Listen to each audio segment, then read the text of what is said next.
Hey guys, my name is Monica Rawal. You're watching No Rating Movie Review with HT City. And today we are talking about the quintessential action drama, Mumbai Saga.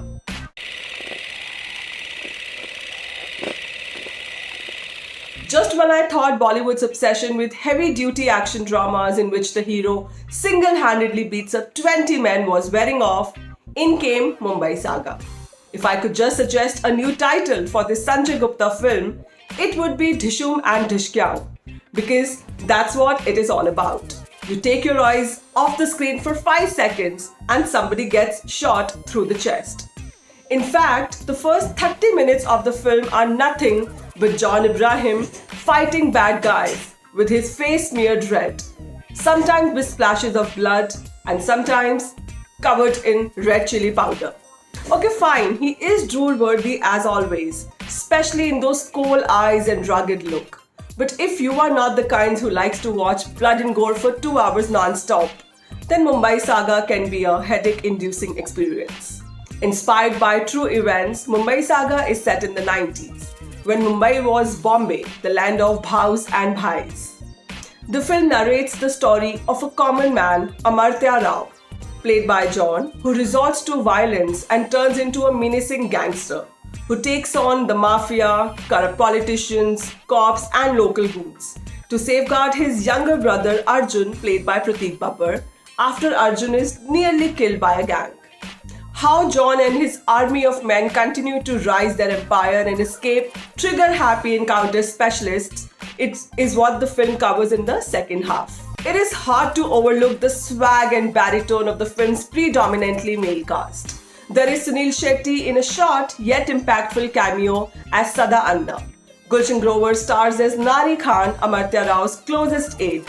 Amol Gupte shows up as the cunning gangster Gaitonde, and Mahesh Manjrekar plays Bhau, the kingmaker. All these men together add a lot of gravitas to the story. John has effortlessly carried the film on his shoulders and leaves no stone unturned to let his gritty gangster side take over. Imran Hashmi as the encounter specialist Vijay Savarkar is on point, being merciless yet upon the hands of the powerful ones.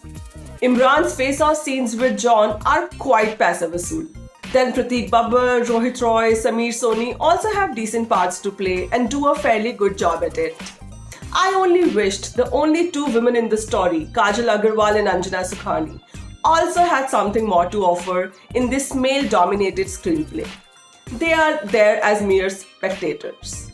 I also quite liked the endearing brotherly bond between John and Prateek.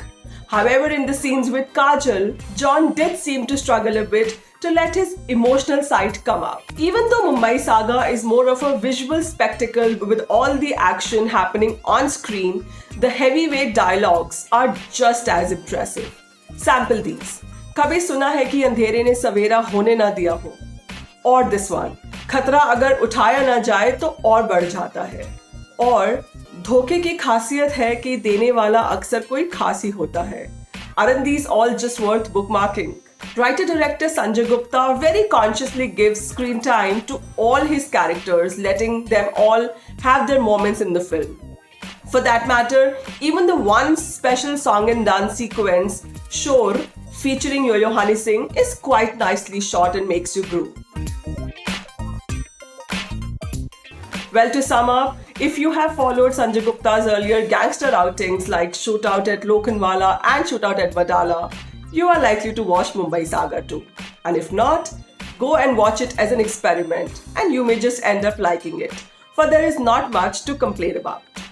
You can also read the review at hindustantimes.com. This is me signing off for now. See you soon with a new review.